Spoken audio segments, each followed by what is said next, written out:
Well, howdy there, folks. This is your host, ID Jester. Welcome back to my YouTube channel. As you can see, we are looking at Sid Meier's Civilization Beyond Earth. And this is a brand new title just released today.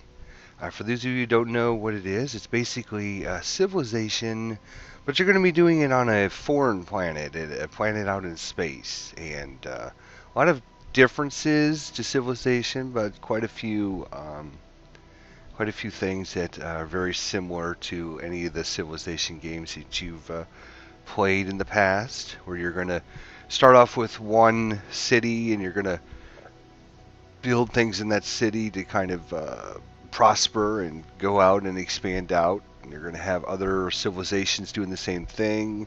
You could try to be friendly with them. You could try to be aggressive. One of the main differences, I guess, between Civilization Beyond Earth and regular Civilization is that there is no timeline, sort of. When you're playing through Civilization, the normal, you're working through, your very old times, your medieval times, up to modern times and stuff. In this game, there's no timeline because we're not sure exactly what's going to happen at what time. So that's very cool. I love space games anyways. This isn't really like a 4X space game like Galactic Civilization or something like that. This is where you're going to be just working with one individual planet. And so we're going to give it a try. So first thing I'm going to say is I've watched some videos, just about every video I could, on people that had played the first 100 turns or 250 turns of this game. And so I got a kind of a general good feel about the game, what the things are going on. I actually started last night a game, and in fact, if you go to single player, I bet you I can even load my game. I got 82 turns into it last night, and so I got a kind of an idea of what I'm doing. I would certainly not say I'm an expert or anything, so if you're looking for expert play, you might want to go to another YouTube channel and check that out. This is going to be more of a let's learn Beyond Earth as opposed to let's play it. We're going to learn as we go and try to figure things out, so come along for the ride. So you can see we have a single player, we have a multiplayer. Mods are available. Once the modding community gets a hold of this game, they can start adding things to it, I'm sure, and updating and changing things. In the options menu, obviously there's some game options. One of the options I want to turn off, now that I think about it, is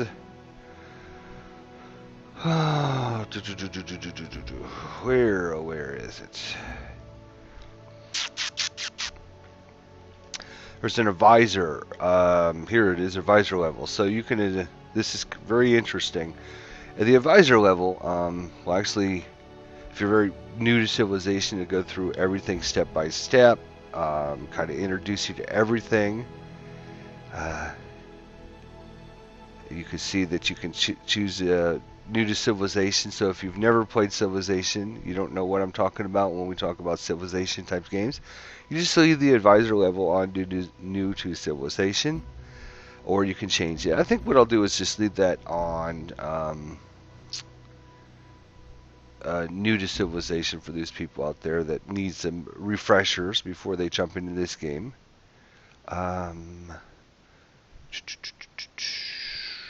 Sounds good. All right. So let's get into a single player game. There we are. So of course you could just click the play now button and it'll just go with whatever your preset settings are here. In fact, it looks like it's going to bring up my play with the current settings, which are probably the settings that I had used in the last map. So what we'll do is we'll set up a new game, or of course you could load a previous game. So we're going to go to setup. So different difficulties. You can see it goes from very, very easy to very, very hard. I'm going to play on just normal level right now. Since this is basically going to be the first game I'm going to be playing, is it? Gameplays, there are different kinds. If you want a quick game, if you want a standard, you want an epic, or you want a marathon game, depending on how much time and how long you want to spend on your game, I'm just going to keep on standard. In the map size, we have a random. We have a duel where it's just 2 players, dwarf, planet, which is 4 players, small, which is 6 players, standard, which is 8, and massive, which is 8 with more open space. So what we'll do is we'll just go for small 6-player map, and we'll hit accept. And even though it says small, it's really not that smallish. I guess it's small compared to the other ones, but so now how you set up your setup is very important to how the game is going to play, unlike say civilizations where you pick a leader for a country and they have certain bonuses for the country. In this case, you have several things to pick, and one of the things is going to be basically your sponsor. There are 8 different sponsors. Of course, you can choose just to let it choose a random one for you. And basically what this represents is different countries on Earth that had gotten together and formed an alliance and sent out a spaceship to try and colonize another world. You can see each one comes with their own bonuses, and you can check out. So, like the African Union, you're going to get an extra 10% food in the city when they're healthy. Brasilia units have 10% defensive strength in melee combat. Kavanath protective is cities and outposts acquire new tiles twice as fast. Paula Australia is +2 trade routes available for the capital. And that's actually what I think I'm going to try. I played this one, the Kavathian Protectorate, last night. I think I'll try something new here. Let's try the Paul Australia so we can get some extra trade routes for our capital. So we'll try and be very tradey and see if we can trade with other civilizations there. So you can see we have the next button here. We got a few more things we need to determine. Once we've picked our sponsor, we need to decide how our sponsors are set up. First thing we're going to do is choose our colonists. And these can either be scientists, refugees, aristocrats, engineers, or artists. And you can see each one of them give you different bonuses. You start off with extra science, extra food, extra energy and health in every city. Engineers will produce extra production, and artists will give you culture and health. So very interesting. So even though you have a starting I keep calling them race, but they're not a starting race or a starting sponsor. Your sponsors you can set up however you want. So if you want to have more science, obviously refugees giving you food is going to be really good because you can grow much bigger, faster, I guess, with extra food. Energy in this game is basically the substitution for gold in Civilization, so you can purchase things with energy. So we're going to be trading. Production is always good because you're going to be building things. So let's go with engineers and see how that goes for us. All right. Then, of course, we have a certain spaceship that we're sending up into colonize other worlds. And depending on what we have for our spaceship, that'll give us other bonuses. So we can reveal the coasts on the map. So you can see basically where all the land is. You can use retrograded thrusters so that you have a wider landing area and additional visibility around your starting area. You guys also have tectonic scanners, no technology to see petroleum, geothermal, and titanium resources. You have a fusion reactor, so you begin with 100 extra energy. And reveals all alien nests on the map is your life form sensor. So, depending on what kind of... So we're going for... what are we going for? We're going for trades. That's what we decided there. We're going for production. I chose retrograde thrusters for the last game, and that was pretty cool. But I think what I'll do this time is try something. Let's try the... continental surveyor, so we can see how big land is around us. We won't get to see more area, but we'll get to see, you know, if we're in kind of a smaller area. Then, of course, we have to choose what we're shipping out in our spacecraft that we're sending out. So we can send out hydroponics, so we can be with an extra population. A laboratory, so we can begin with the pioneering and technology, which is pioneering is pretty good because it'll let you build colonists. So with the laboratory, we can get colonists. I believe colonists is in pioneering. Again, I'm not quite an expert at this game yet, obviously, but raw materials, so we can begin with the clinic, begin with the soldier, or begin with the worker unit. Well, worker units are really, I think, pretty good because you can start manipulating the land around you, get these bonus resources and stuff, and plus you don't need to spend your time building a worker unit. But, you know, each one of these I'm sure has a pretty good bonus associated with it. And with an extra population, so that would give you more things to work. Let's try that. And finally, and last, you're scanning for the different planets around the sector that you can land on and try to colonize. And of course, there's different worlds out there for you to look at. And that's interesting because the world names looks like they're random actually, because these are not the same world names that were there yesterday. So you could rescan for planets if you don't like any of these options. So we have a world with a few large land masses separated by oceans and some smaller islands. A world of one ocean and one very large continental landmass. A world of islands of varying sizes spread by narrow water passageways, or of course a random world. Or you can choose advanced worlds, which are unique planets that offer greater challenges. So we're not quite at that point yet. I think this is kind of like the default one where you have several large land masses separated by an ocean and some smaller ones. So we're just going to stick with the standard one, and we're going to hit our start button and generate our little world for us here. One for which we now have to forge lucrative we may encounter. I remain hopeful. Although we may be outnumbered by savage beasts, we will find some intelligence by which to ally ourselves. Alright. Hello, I am the Advanced Integration and Simulation Resource, or Advisor.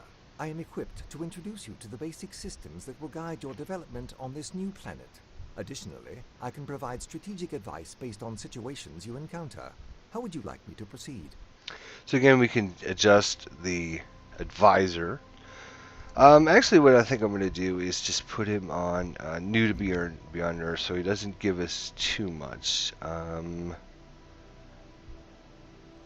And advice only, full guy. Oh, go ahead and... Psychohistorical simulations suggest that our society could evolve in three very different directions, or affinities, based primarily on which technologies we invest our research in.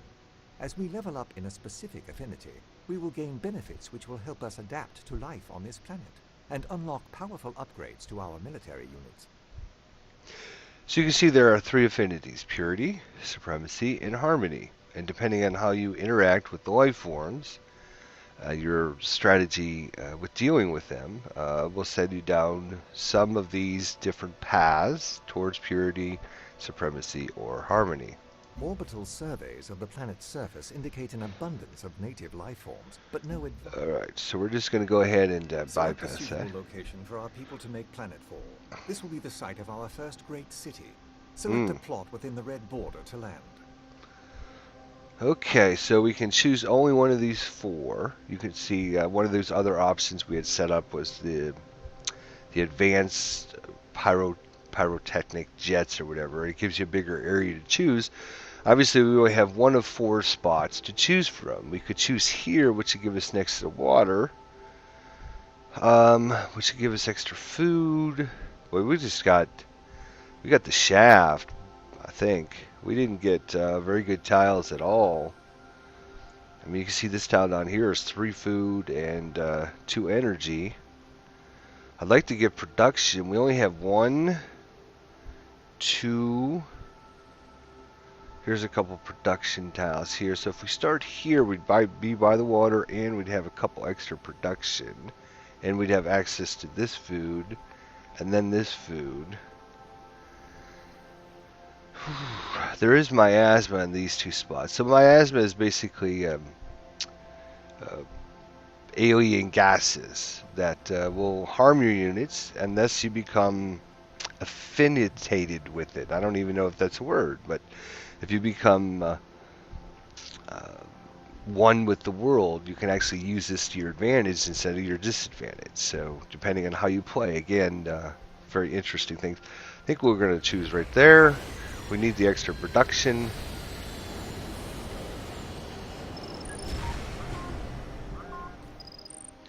Okay. So you see right off the bat we have this unit here, which is a explorer. And what an explorer will do, will let you go out. Okay, so here's the thing we chose, was the continental landmass. So you can see that we have got an advantage in the beginning, knowing where all the little landmasses are. You can see we have a little area up here.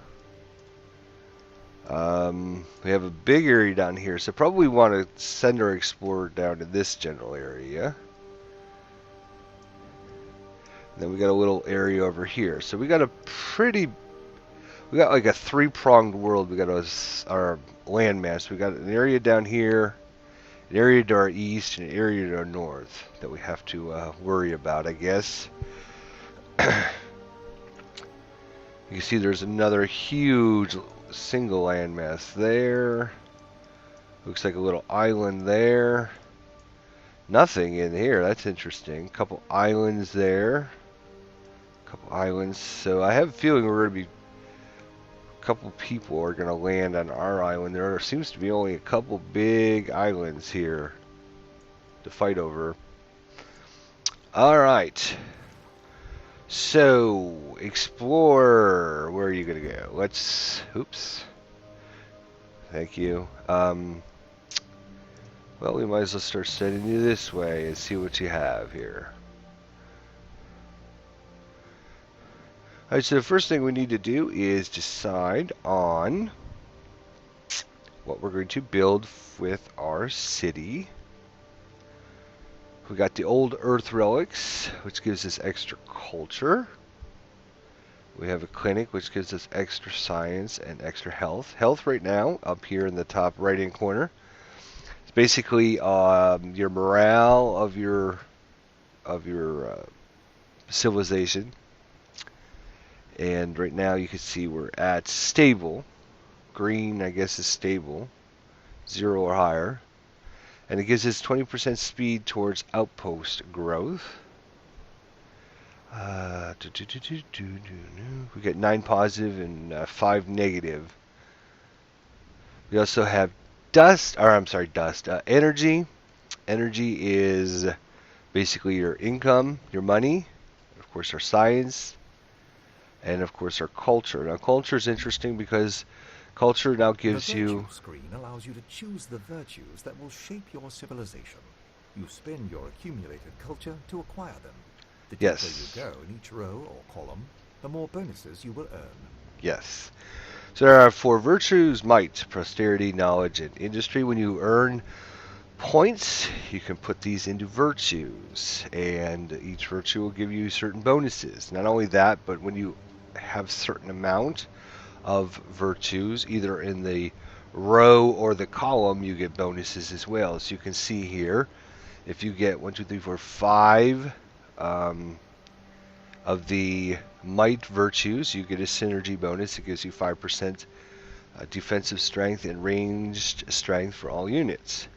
If you took 5 here, you get an extra 10% growth in every city. So if you go across and go this way, you'll notice that your synergy bonus is going to be choose 1 free virtue. And that is going to be 1, 2, 3, 4, 5, 6. 2, 4, 6. Yes. So once you have 6 in any of them in the top row, you're going to get a bonus there, etc., etc. So how you work through this is very important as well. All right, so let's choose a production. We're I'm going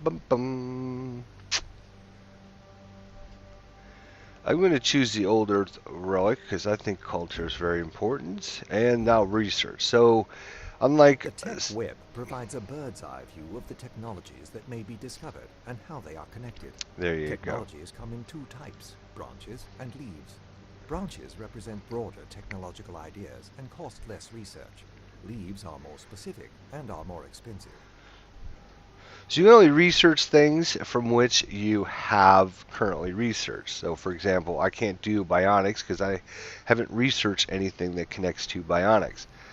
Everybody starts with habitation. We didn't take any of the other bonus researches like pioneering, which lets you build a colonist, where you can build an outpost.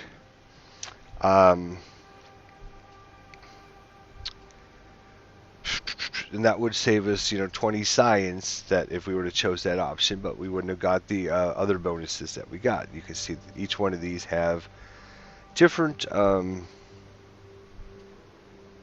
bonuses associated with each area of it. You can see that it's more of a web because you can go any which way you want. So you can go right from habitation to ecology to terraforming to planetary engineering if you wanted to, and get some of the really more powerful things towards the outer rim, I guess we should say. But of course, you can see it's going to take 804 to get this seismic induction, whatever it's called. Anyways, so our choices are chemistry, physics, engineering, genetics, and ecology, which all connect to habitation. Or we can choose our subcategories, pioneering and planetary survey. That's kind of land units can embark and cross water tiles. So probably what we want to do is do pioneering first, because that way we can get us a colonist, so we can start getting another city eventually. Now the one thing I don't like so far is this little advisor pops up right here. And the problem with that is there's the button to get out of this screen is right here, return to map. So I wish they would change that, put that little window somewhere else.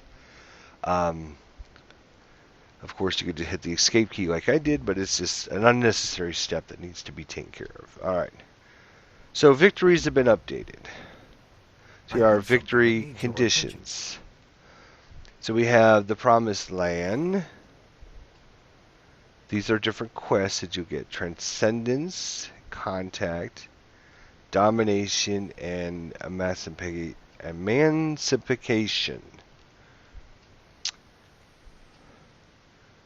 Sure.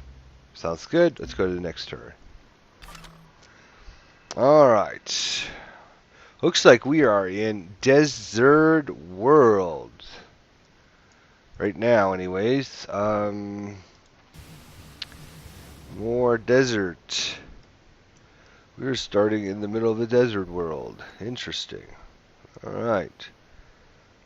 Aliens detected near Freeland. So you can see that we have an alien here. We can actually click on this to shoot the alien if we wanted to. And it would damage the alien and do, some damage to it. And obviously that would make the alien upset. But you know what? I don't like to have the alien so close to my capital. Hopefully he'll just go away now. Thank you for going away. Alright, so now we'll bring this guy here. Ah, look at that. Resource pods were sent ahead of our journey and contain valuable materials from old Earth. Send a unit onto the resource pod to see what it contains. I will do that. So resource pods, great idea. Even if our civilization decides to get to space someday, it's a great idea. Send some some supply pods there before you send people, and that way when they arrive, they might have some more resources. Alright, so can you make it? Nope, not this turn. We'll have to wait till next turn. Oh, we saw some little creepy crawlers crawling around. Inside the research. Throughout the game, your actions will trigger different quests that can unlock bonuses for your people. Open the quest log to see what's available to you. Thank you, sir. Appreciate your help.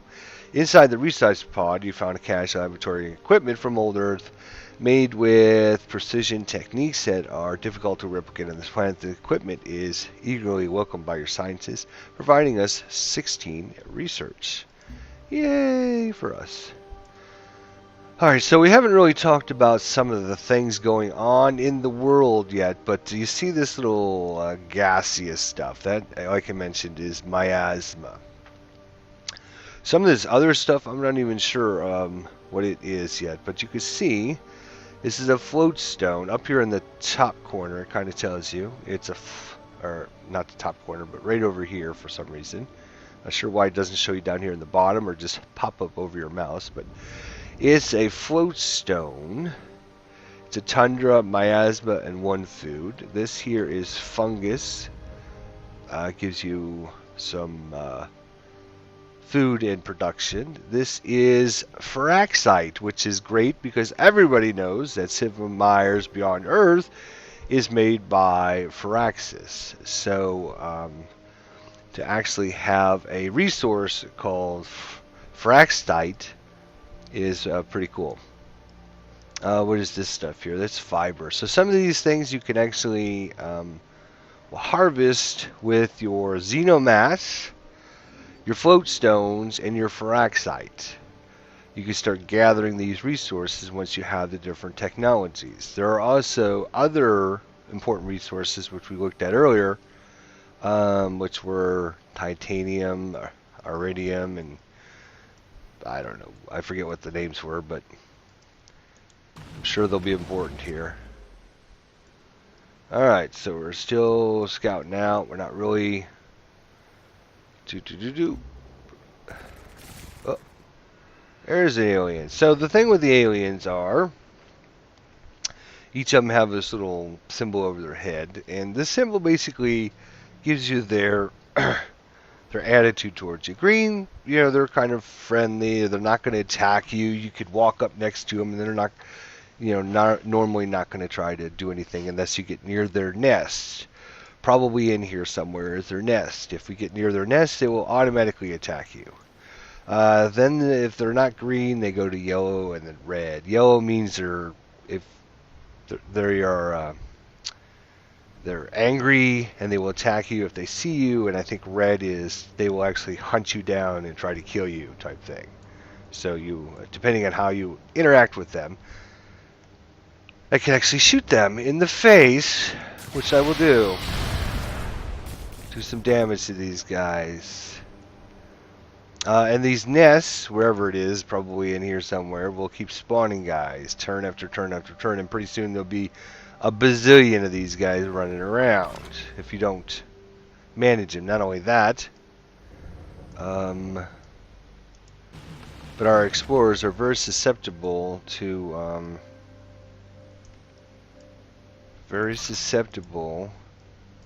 being attacked. They're a very weak unit. In fact, how many more turns is it going to be? Jeez. Come on, let's go. I guess we've only done 4 turns, but still.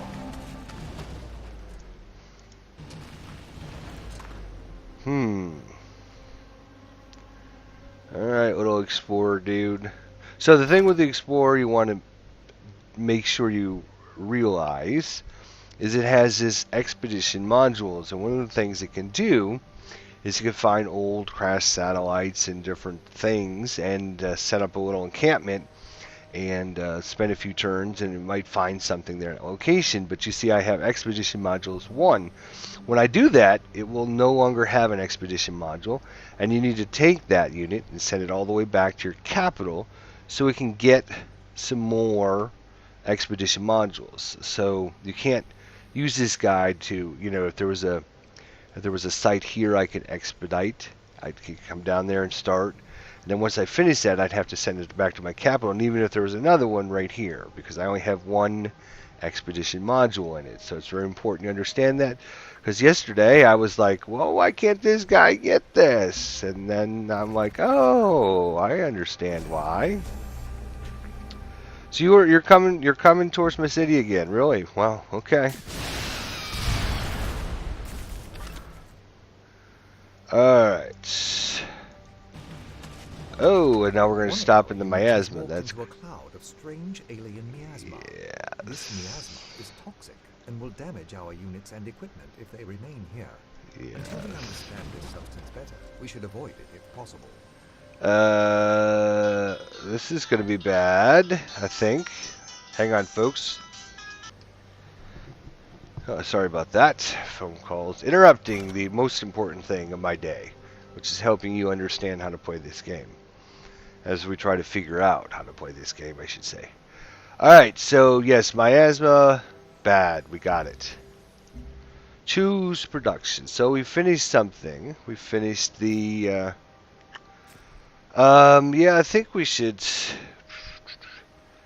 I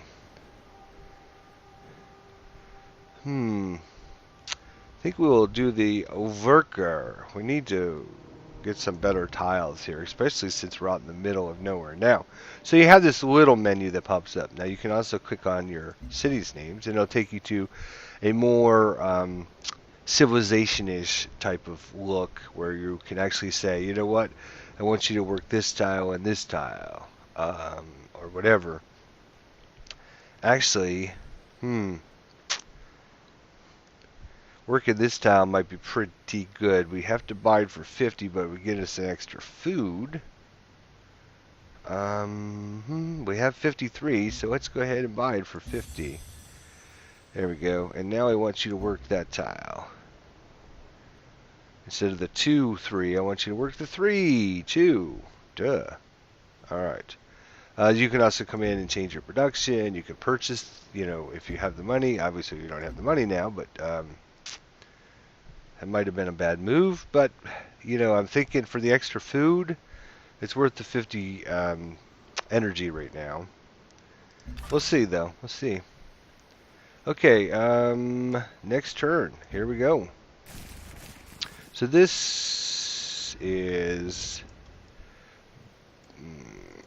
a bad situation because there's gold in them here hills. Forest, tundra, hills, miasma. Problem is, I don't want to stay there in the miasma and take damage. Plus, I'm getting pretty close to a lot of aliens, and I don't know what's down there. Just a bit of advice that I can give you, and like I said, I am certainly not an expert, but your explorers are very, very fragile. If you piss off the aliens will destroy your explorers. And really, your explorers can be very valuable in the beginning. If you find some sites, you can get some really good bonuses, which can definitely get you off to a good start. And there, we've done it. The wolf beetles have been destroyed. So that gives us food and energy. This is a Farixis, which gives us extra production, but that's one of our resources that we can use. What's this stuff here? Fiber. And there, of course, is our float stones. This here is fungus. So lots of good things, lots of good things. Well, thank you so much for watching the beginning of Let's Learn, or Let's Try to Figure Out Sid Meier's Civilization Beyond Earth. Brand new. You can pick it up on Steam. It is now available.